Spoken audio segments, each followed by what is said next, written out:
அன்பான உறவுகளுக்கு வணக்கங்க. ஆரம்பம் சஞ்சயை பார்த்து சொல்கிறாங்க இல்லையா, டேய் நீ தாண்டா எல்லாத்துக்குமே காரணம் அப்படின்னு சொல்லிட்டு அப்படியே எல்லாரும் அதிர்ச்சியாக திரும்பி பார்க்குறாங்க.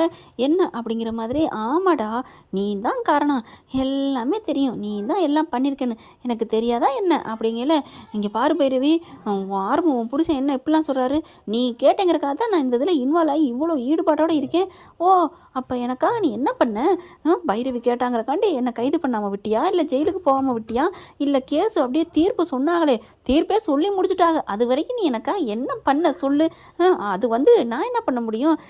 நீயே இல்லாமல் வேற ஆள் வந்திருந்தா கூட கொஞ்சமாவது கருணை காட்டியிருப்பாங்க, ஒரு 2 நாள் தள்ளி போட்டிருப்பாங்க. ஆனால் கொஞ்சம் கூட கேப் கிடைக்காம என்னை இழுத்துட்டு போனேன். இதில் எனக்கு என்ன நீ பண்ண?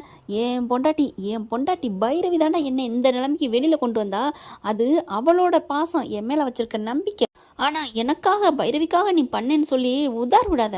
ஆனாலும் பைரவி நீ இவனை நம்பாத, நான் இந்த நிலைமைக்கு வந்திருக்க காரணமே இவன் தான் அப்படிங்கிறாங்க. உடனே பைரவி அன்னபூர்ணி எல்லாருமே, டேய் ஏன்டா இப்படி திட்டுற?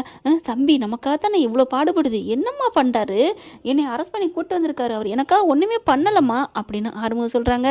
அப்படியே மகா பார்க்குது, ஆஹா நமக்கு ஏற்ற ஆளாக தான் இங்கே சஞ்சய் இருப்பார் போல இருக்கே அப்படின்னு சொல்லிட்டு, உடனே இல்லை ஆறுமுகம் நீ விடுப்பா அதெல்லாம் பேசாத, இல்லை சித்தி நீங்கள் சும்மா இருங்க, இப்போ நம்ம ஆறுமுகத்துக்கு சாதகமாக பேசுவோம் அப்படின்ட்டு, அக்கா ஆறுமுகம் பாவம், அவரை ஏன் நீங்கள் திட்டுறீங்க, அவன் நான் தூக்கி வளர்த்த பிள்ளை, அப்படிலாம் இருக்காது, நீ சஞ்சயை நம்பவும் வேணாம், விடு ஆறுமுகம், நீ நம்புறியோ இல்லையோ நீ வெளியில் வந்துட்டில்ல, உன் பொண்டாட்டி காப்பாற்றிட்டல அது போதும் அப்படிங்கிறாங்க.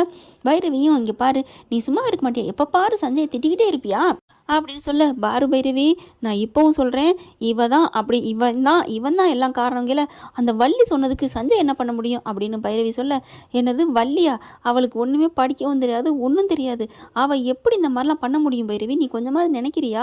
அவள் உண்மையிலே நல்ல பொண்ணு தான், ஏதோ புருஷன் இல்லை காசுக்கு கஷ்டப்படுறமேனு ஏதோ தப்பான தொழில் பண்ணிகிட்டு இருக்கா, நான் அவளுக்கு எவ்வளோ உதவி இருக்கே, நான் அண்ணான்னு சொல்கிறத தவிர வேறு எதுவுமே சொன்னதில்லை, அப்படிப்பட்டவ எந்த உதவுமே தெரியாதவ மெடிக்கல் ரிப்போர்ட்டை மாற்றி வைக்கிற அளவுக்கு காசு பணம் அவகிட்ட இருக்கா, இல்லை பணபலம் இருக்கா, என்ன இருக்குது பைரவி?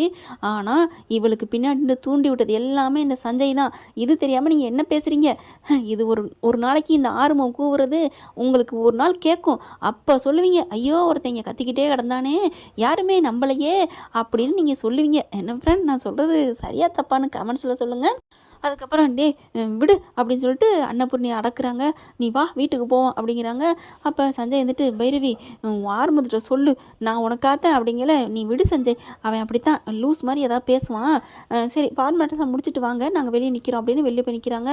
அடுத்து இவங்க ஆறுமுகத்தை கூப்பிட்டு போகிறாங்களா, அப்போ தான் பார்க்குறாரு, என்ன ஆறுமுகம் அப்படியே என்னை போட்டு கொடுக்கலான்னு பார்த்தியா, ஒன்றும் பலிக்கலை பார்த்தியா அப்படின்னு சொல்ல, உடனே ஆறுமுகம் ஆமாம் என்ன நானாவது உன்னை போட்டு கொடுக்க பார்த்தேன், ஆனால் நீ என்ன உள்ளே போட பார்த்தியே அது ஒன்றும் பழிக்கலையே அப்படின்னு சொல்ல, சரி இப்போ நீ தப்பிச்சிட்ட, ஆனால் எப்பவும் நீ தப்பிக்க முடியாதுல்ல, டே நீ இதை எப்பவும் சொல்லிக்கிட்டு தாண்டா இருக்கிற, என்னை தப்பிக்க முடியாதுன்னு, நான் தப்பிச்சுக்கிட்டு தாண்டா இருக்கேன், நீயும் என் மேலே ஒவ்வொரு பழியாக தாண்டா போட்டுக்கிட்டு இருக்க.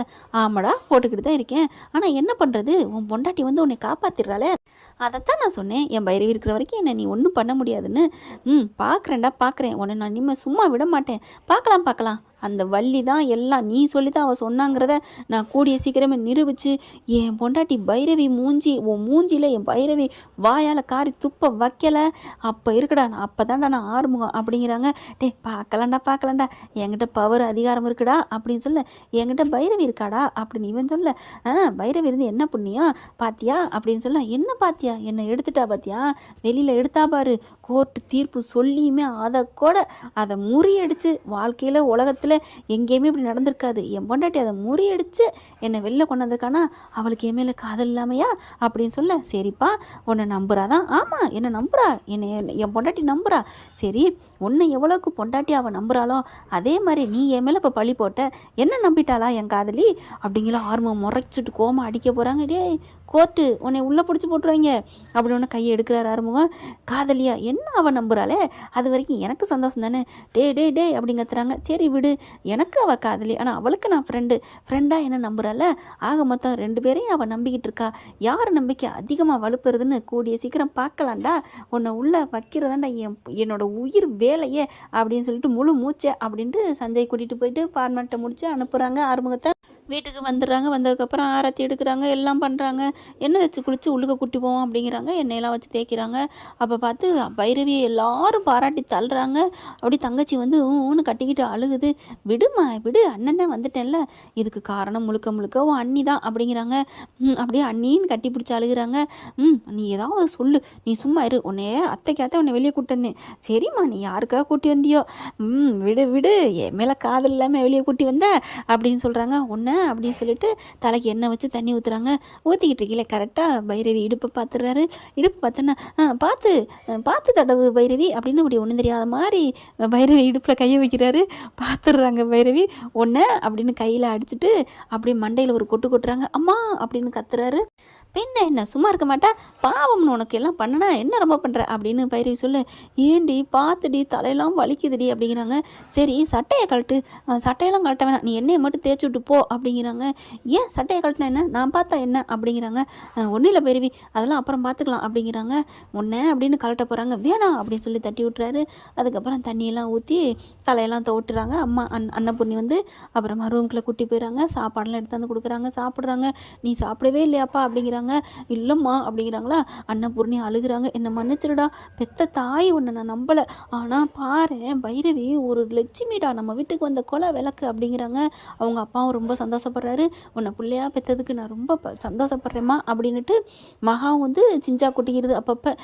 அறுமுகம், நான் உன்னை நம்பினேன்டா, நான் நினச்சது மாதிரி நீ வந்துட்டியா அப்படி இப்படின்னு சொல்லிட்டு போகிறாங்க. சே போச்சே, நேரம் இவன் உள்ளார போயிருந்தான்னா 50 பேரையும் விக்கெட்டை காலி பண்ணிவிட்டு நம்ம ராஜ்யம் ஆண்டிருக்கலாமேடா, என்னடா அப்படி போச்சு. அக்கா ஆமாக்கா, என்னக்கா இப்படி ஆச்சு, சரி விடு விடு, அடுத்தடுத்து பார்ப்போம், நம்ம இங்கே தானடா இருக்கோம், அவள் மகளை நீ கல்யாணம் பண்ணிக்க, அவள் வயிற்றுல மட்டும் உன் வாரிசை கொடு அப்படி இப்படின்ட்டு அதுக்கு வாட்டுக்கு அங்கிட்டு போகுதுங்க. அடுத்து பைரவி எல்லா வேலையும் பண்ணுது. வீட்டுக்குள்ளே கொண்டே உட்கார வைக்கிது. உட்கார வச்சுட்டு அப்படியே பார்த்தா, சரி ஆறுமுகம் நீ வந்து எல்லாம் சாப்பிட்டுக்கோ, எனக்கு முக்கியமாக வேலை இருக்குது, நான் போகிறேன் பைரவி அப்படின்னு கையை பிடிக்கிறாரு. என்ன எங்கே போகிற அப்படிங்கிற, வேலை இருக்குது நான் வர்றேன் அப்படின்னு போயிடுறாங்க. பைரவி போகணுமா, கொஞ்சம் இரு பைரவி, ஒரு மாதிரியாக இருக்குது, ஏண்டா நான் வர்றேன் அப்படின்னு சொல்லிட்டு போயிடுறாங்களா.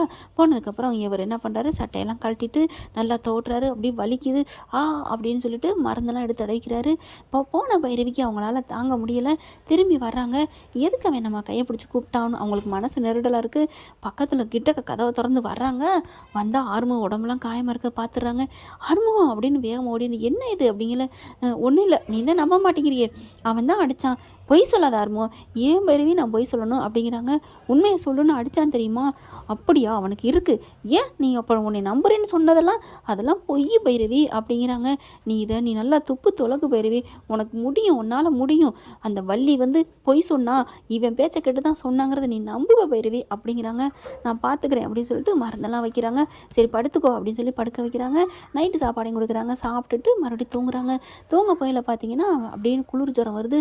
அப்படியே பைரவி பைரவின்னு தூக்கத்தில் பெணாத்துறாரு நம்ம ஆள். பைரவி என்ன பண்ணுறாங்க, மெல்ல ஏறி, என்ன ஆறுமுகம் என்ன அப்படிங்கல.